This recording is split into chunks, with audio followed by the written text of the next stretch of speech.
ఎద్దులతో వ్యవసాయము, ట్రాక్టర్లు, జేసీపీలు, ప్రొక్లీనర్లు ఇవన్నీ వ్యవసాయానికి ఎందుకు రాకూడదు అంటే దానికి సంబంధం ఉంటుందండి. అద్భుతమైన విధానాలని మనం విడదీయకూడదు. ఎప్పుడైతే పాడి పంటలు కలిసి ఉండేవి విడదీసామో ఈ విధానాలకి దూరం అవ్వడం వల్ల వచ్చే ఉపద్రవాలు, భయంకరమైన అన్కల్చరు అంటే విషప్రయోగాలు, బుద్ధులు, విపరీతమైన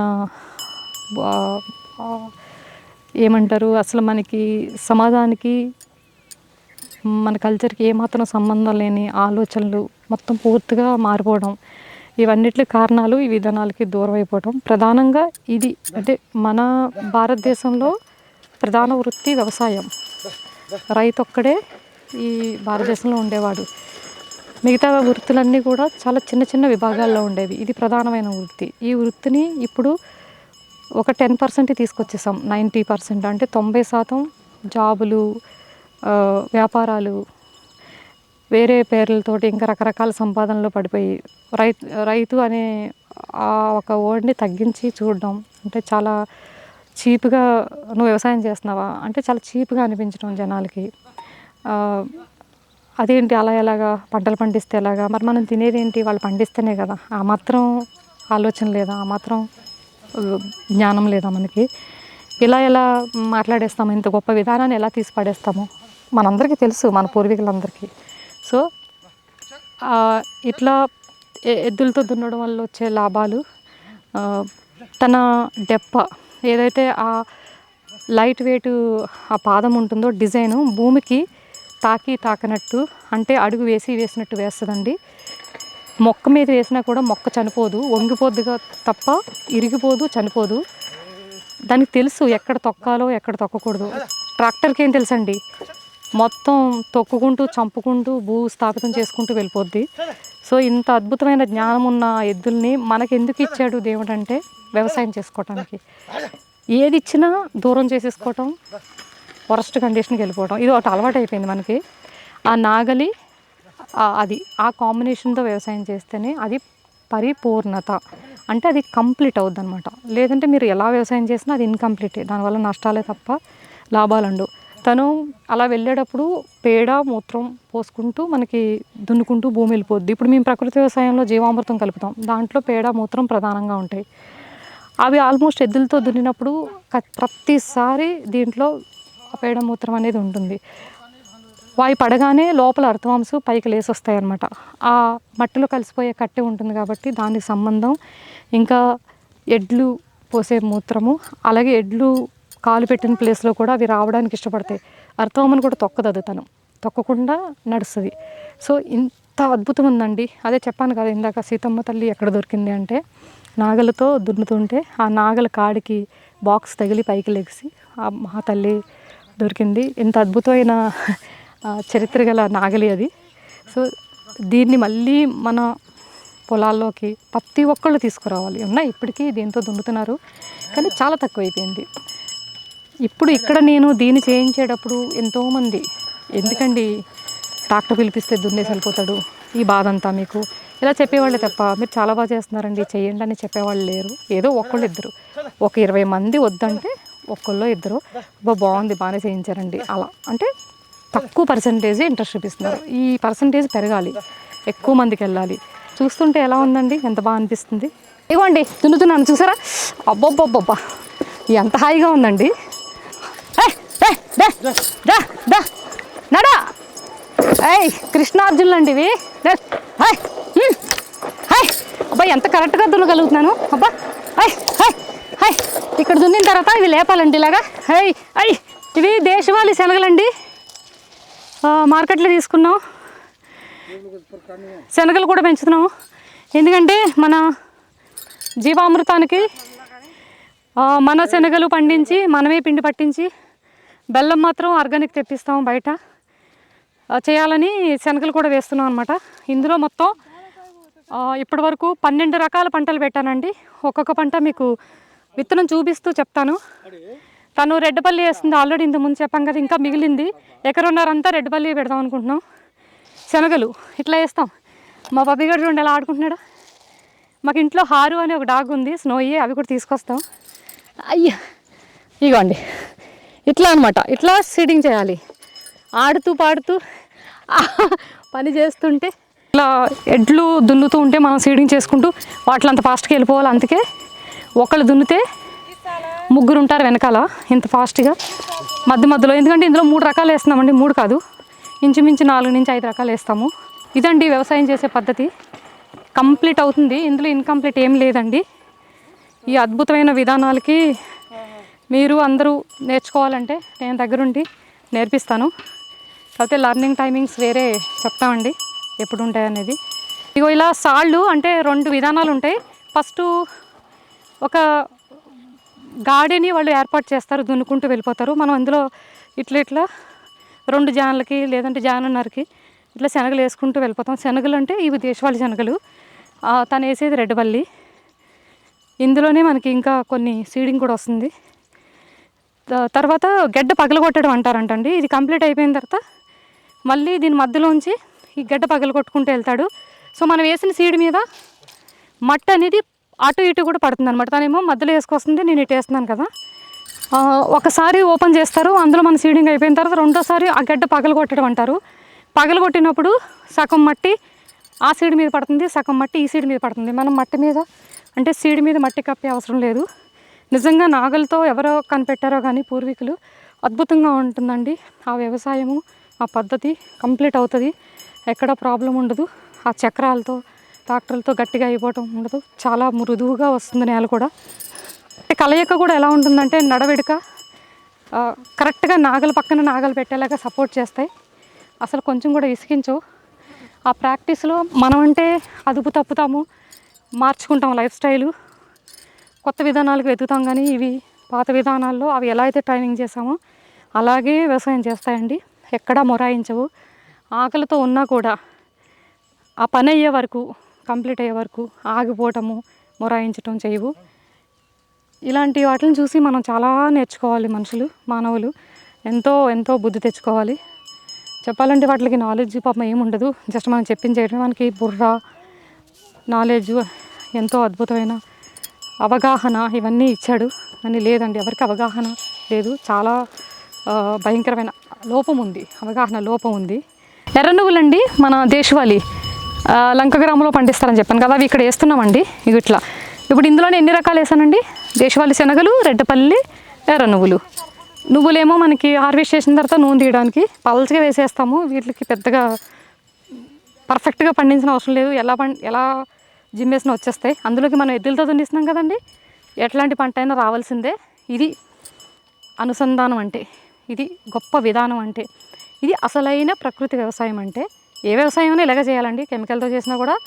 కాకపోతే కెమికల్తో చేస్తే వీటికి చాలా ఇబ్బంది అండి. ఆ భూమిలో కెమికల్స్ ఉంటాయి, స్ప్రేస్ చేస్తారు, యూరియా డిఏపి వేస్తారు, డెప్పలు తినేస్తాయి, అట్లా ఆరోగ్యం పాడైపోద్ది, మనుషుల ఆరోగ్యం కూడా పాడైపోతుంది. యూరియా డిఏపి వేసిన దాంట్లో కాళ్ళతో నడిస్తే కాళ్ళు తినేస్తాయి, కాళ్ళ నుంచి క్యాన్సర్ వస్తుందండి వాళ్ళకి, రకరకాల క్యాన్సర్స్ వస్తాయి ఫార్మర్స్కి. ఈ మధ్యన ఎక్కువ ఫార్మర్స్ ఆత్మహత్య చేసుకుని చచ్చిపోతున్నాను అంటున్నారు. ఎందుకంటే అప్పుల పాలు కదండి, ఆరోగ్య సమస్యలు ఎక్కువ. వాళ్ళు మందులు వాళ్ళనే తినేస్తాయి అనమాట. ఫస్ట్ వాళ్ళని తినేసిన తర్వాత భూమిని తినేస్తాయి, ఆ తర్వాత సమాజాన్ని తినేస్తాయి. ఇవన్నీ తెలియక విచ్చలవిడిగా ఆడెవడో ఎదవ చెత్త ఎదవ షాప్లో కెమికల్ లోడ్ ఏదో చెప్తాడండి, ఇది కొనండి, అది కొనండి, మీ పంట బాగా వస్తుంది, బోళ్ళు కింటాలు పండితే బోళ్ళని పచ్చిమిరకాయలు వస్తాయి అని చెప్తాడు. మనకు తెలియాలి కదండి, అది కొడితే ఇంకేమొస్తుంది, దాంతోపాటు అవగాహన ఉండాలి కదా, ఆలోచించుకోవాలి కదా. సో అసలు కెమికల్తో పండించడమే చాలా తప్పు, మహాపాపం. ఆ పాపం మామూలుగా వెంటాడుదండి, రకరకాలుగా చెప్పాను కదా. ఇక ఎన్నిసార్లు చెప్పినా ఇంకా అదే సబ్జెక్ట్ ఉంటుంది అనమాట. కాకపోతే ఇక మీరే గ్రహించి మారి నేర్చుకోవాలి. ఎంత బాగుంది చూడండి, కాంబినేషన్ ఎంత బాగుంది. చిన్న పిల్లోడు, కుక్కపిల్ల, ఎడ్లు, నాగలి, సూర్యుడు అస్తమిస్తున్నాడు. ఇట్లా జీవించాలండి. ఈ జీవన విధానంలో ఆరోగ్యం మామూలుగా ఉండదు, నెక్స్ట్ లెవెల్లో ఉంటుంది. అందుకే సాక్ష్యం మేమే. ఆల్మోస్ట్ మేము కూడా ఒక 40 ఏళ్ళు విషాహారమే తిన్నాం. మా నాన్నగారు, నేను ఈ ఏజ్ వచ్చేటప్పటికి కెమికల్స్ వచ్చేసిన, ఆయన కూడా వెంటనే కొట్టేవారు. కాకపోతే నాకు తెలియదు కాబట్టి మేము ఫైట్ చేయలేకపోయాం. అప్పుడు కొన్ని విధానాలు ఉన్నాయి, అవి మాత్రం ఒంగోలు ఆవు, ఆయన భక్తి, ఆయన విధానాలు నాకు నేర్పించిన విధానం, ఇవన్నీ మాత్రం ఒక 50% బతికుంది. ఒక 50% అప్పటికే మనల్ని ఆవరించడానికి అన్నీ వచ్చేసినాయి. హరిత విప్లవం, గ్రీన్ రెవల్యూషన్ ఇవన్నీ కూడా యాడ్ అయినాయి అనమాట. సో నాకు కూడా విటమిన్స్ చాలా తక్కువ ఉన్నాయండి. డి విటమిన్ లాస్ట్ లెవెల్లో ఉంది. కానీ ఒక 6 years నుంచి నేను ఈ వ్యవసాయంలోకి వచ్చిన తర్వాత ఫుడ్డు ఆల్మోస్ట్ ఒక 70% అండి. అప్పుడప్పుడు కొంత నాకు తగులుతుంటుంది 70%. మెయిన్ ఎక్కువగా ఎఫెక్టివ్ పొందింది నా బాడీలో ఆ మార్పులు రావడం, నేను ఇంత ఎనర్జీగా పనిచేయడం, అలాంటి నాగలు కూడా ఎత్తడం, ఇవన్నిటికీ ప్రధాన కారణం మాత్రం ఈ భూమి. అంటే ఇలా మట్టిలో ఉంటాను ఎప్పుడు చూసినా, ఉండాలనుకుంటాను ఇట్లా చెప్పులు లేకుండా మట్టికే పాదాలు తగులుతూ, రక్త ప్రసరణ సరిగ్గా జరిగి, లో బీపీ కూడా చాలా ఉండేది. అసలు కళ్ళు తిరిగిపోయి ఎక్కడ పడితే అక్కడ బైక్ నడిపినప్పుడు కానీ మాట్లాడుతూ, ఇప్పుడు అంతా ఆల్మోస్ట్ అంటే మొత్తం పోదు. ఒక్కసారి అలాంటి సమస్యలు వస్తే పోవడం చాలా కష్టం అండి. ఏదైనా పోవటం ఈజీగా పోద్ది కానండి, రప్పించుకోవటం చాలా కష్టపడాలి. అందుకే ఆరోగ్యాన్ని కాపాడుకోండి. ఆరోగ్యమే మహాభాగ్యం, డబ్బులు కాదు. లక్ష్మీదేవి డబ్బులో లేదు, ఆరోగ్యంలో ఉంది. సంతోషమైన జీవితంలో ఉంది. త్యాగం, ఎదుటి వాళ్ళకి సహాయం చేయడము,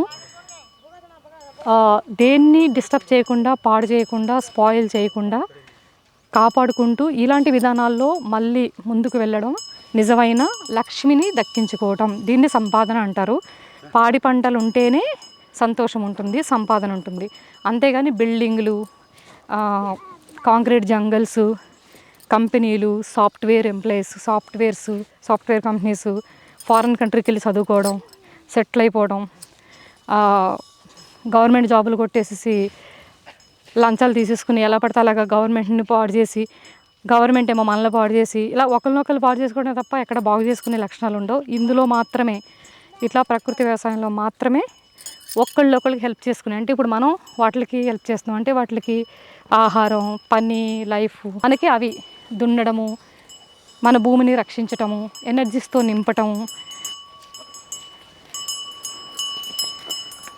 ఎంత బాగుంది చూడండి బుజ్జి తల్లులు. అసలు ఏమిచ్చి వీటి రుణం తీర్చుకోవాలండి. సూర్యకిరణాల దగ్గర ఎప్పుడు పగలు 12 గంటలు ఎండలో డి విటమిన్ పుష్కలంగా వస్తుంది. ఇప్పుడు ఎవరికి డి విటమిన్ ఉండట్లేదండి, మొత్తం ఏమి ఉండట్లేదు. ఇట్లా కష్టపడుతూ, ఇట్లా వ్యవసాయం చేస్తూ, పిల్లలు సంకనేసుకుని, అట్లా విత్తనాలు పెడుతూ, ఇలా పగలంతా కష్టపడి ఇంటికి వెళ్ళి కాస్త కట్టెల పొయ్యి మీద మట్టి గుండలో వంట చేసుకుని తిని హాయిగా పడుకుంటే మస్తు నిద్ర వస్తుందండి. మామూలుగా రాదు నిద్ర.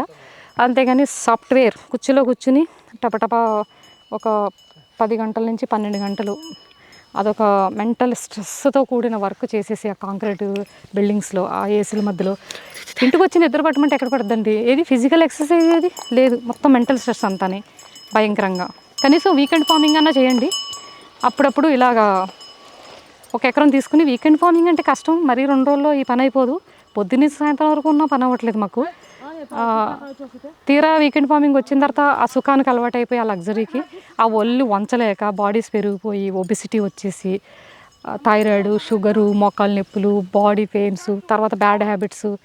ప్రతి ఒక్కరికి ఆ స్ట్రెస్ తగ్గించుకోవడానికి మళ్ళీ బ్యాడ్ హ్యాబిట్స్కి వెళ్తున్నారు. అంటే cigarette, drugs, drinks, what ever, ఇంకా చెప్పక్కర్లేదు. తర్వాత వీకెండ్ రిలాక్సేషన్ అని చెప్పేసి మళ్ళీ pubs, clubs, cafes, restaurants, shopping malls, లేదంటే టూరిజం, బయటికి వెళ్ళిపోతున్నారు. అసలు ఈ లైఫే కరెక్ట్ కాదు. ఇది చాలా ప్రమాదమైన జీవన విధానము. మళ్ళీ చెప్తున్నానండి, ఆ లైఫ్ కరెక్ట్ కాదు. చాలా డేంజర్ బెల్స్ మోగుతాయి అన్నమాట. డేంజర్. పుట్టగానే ఆర్చిల్లో వేయాలా, ఓక్రీజ్లో వేయాలా, డిపిఎస్లో వేయాలా, లేదంటే సిల్వర్ ఓక్స్లో వేయాలా, లక్షల ఎక్కడ ఫీజు కట్టాలి, యూకేజీలు వేయాలా, ఎల్కేజీలు వేయాలా అని మరీ పుట్టిన వెంటనే 1 సంవత్సరానికే డిసైడ్ చేసేస్తారు. అలా కాదండి, రైతు బిడ్డలాగా అలా మట్టిలో ఎలా పెంచాలి, మట్టి అణువుల్లో ఏముంటుంది, వాళ్ళ చేతులతో పట్టుకుంటే వాళ్ళు ఎంత స్ట్రాంగ్ అవుతారు, ఎనర్జీస్ ఎలా ఉంటాయి. మళ్ళీ కెమికల్ వ్యవసాయంలో కాదండి, పిల్లల్ని కెమికల్ వేసాలు పెంచకూడదు, ప్రమాదం. ఓన్లీ ప్రకృతి వ్యవసాయంలోనే మీ ఫ్యూచర్ జనరేషన్ పిల్లల్ని ఇలా పెంచండి. మా పని అబ్బాయి రవి వాళ్ళ అబ్బాయి అనమాట, ఎప్పుడు అంటే ఈ మధ్యనే తీసుకొస్తున్నాము. పొలం వచ్చినప్పటి నుంచి కొంచెం స్ట్రాంగ్ అయ్యాడు. అంతకుముందు ఎప్పుడు జలుబు, అంతేనా, జలుబు దగ్గుతూ ఉండేవాడు కదా సునీత. పొలం వచ్చిన తర్వాత కొంచెం స్ట్రాంగ్ అయ్యాడు. మీరు నమ్మరేమో, వాళ్ళని అడగండి. అంతకుముందు ఇంట్లో ఉండేవాడు. నేనేమో పొలం ఎందుకు, కొంచెం జంగల్గా ఉంది కదా, దిష్టి తగులుతుందేమో అని నేను వద్దనేదాన్ని. కానీ వాడు ఇక్కడికి వచ్చినప్పుడే బాగున్నాడండి. సో స్ట్రాంగ్గా పెంచాలండి పిల్లల్ని. మనం చాలా అపురూపంగా ఏంటది ప్లాస్టిక్ ఉయ్యాల్లో, ప్లాస్టిక్ బెడ్ మీద, సెంచరీ పరుపుల మీద, ఆర్టిఫిషియల్ దాంట్లో లోపల ఏం పెడతాడో వాడు తెలియదు. డబ్బులు మాత్రం బాగుంటుంది ఆ పరుపుది. సో అందులో పెంచేసేసి ఆ ఫ్రిడ్జ్లో వాటర్ కూడా పట్టేసి, మరి పడుతున్నారో లేదు తెలియదు, అన్ని ఫ్రిడ్జ్లోనే ఉంటాయి కదా. కల్తీ పాలు, కల్తీ ఆహారం, కల్తీ పిల్లలు. అవి వాళ్ళు కూడా ఏమీ కంప్లీట్గా సృష్టి ప్రకారం ఏం పుట్టట్లేదు, అది కూడా ఆర్టిఫిషియల్. అంతా ఇలా వరస్ట్ చేసేసుకుని ఏం సాధిద్దామనండి. మారండి. చెప్పడానికే నాకు ఏదోలా ఉంది, మరి చేసేస్తున్నారు మీరు అందరూ. ఎలా ఉంటుందో మీరే ఊహించుకోండి. ఈ లైఫ్ కరెక్ట్ కాదు. ఇట్లా కుండలో పల్లి జల్లుకుంటూ అట్లా పిల్లోడిని ఆడు పడుకున్నాడు. అయ్యో రవి ఇటు తీసుకురా, ఎంత బాగున్నాడు చూడు, ఎంత బాగున్నాడు, ముద్దు వస్తున్నాడు. మీరు షూటు బూట్ వేస్తే పీక నొక్కేసి ఊపిరాడుతుందండి. అట్లా టవల్ కట్టి మంచిగా ఎక్కువ ఫ్రెండ్లీ జుబ్బా వేసి ఇట్లా ఎడ్ల మధ్యన, చిన్నప్పటి నుంచి వాడికి తెలుస్తుంది ఎడ్లు అంటే ఏంటి. అరే కదా, ఎడ్లు అంటే ఏంట్రా, బాయ్ చెప్పు, హాయ్ చెప్పు అందరికీ. ఏమండి ఇటు వచ్చేస్తారని పట్టుకో, ఇగోండి ఇట్లా పెరగాలని చెప్పు. ఇగో మేడం మమ్మల్ని ఇలా పెంచుతుంది ఇక్కడ, మీరు అందరూ. ఇది కాదు, కెమెరా తీయకూడదు, ఇది ఇది ఇది తీయాలి. ఇది ఇదిగో రుద్రాక్ష, ఇదిగోండి ఇలా మెల్లలో వేసుకోండి. మీరు మొబైల్ పెట్టుకుని చేతిలో మొబైల్ పెడుతున్నారంటే చిన్న చిన్న పిల్లలకి, 1 year పిల్లలకి మొబైల్ పెడితే కానీ అన్నం తింటలేదు వాళ్ళు. మొబైల్ అసలు పెట్టకూడదు, రేడియేషను చాలా డేంజరు.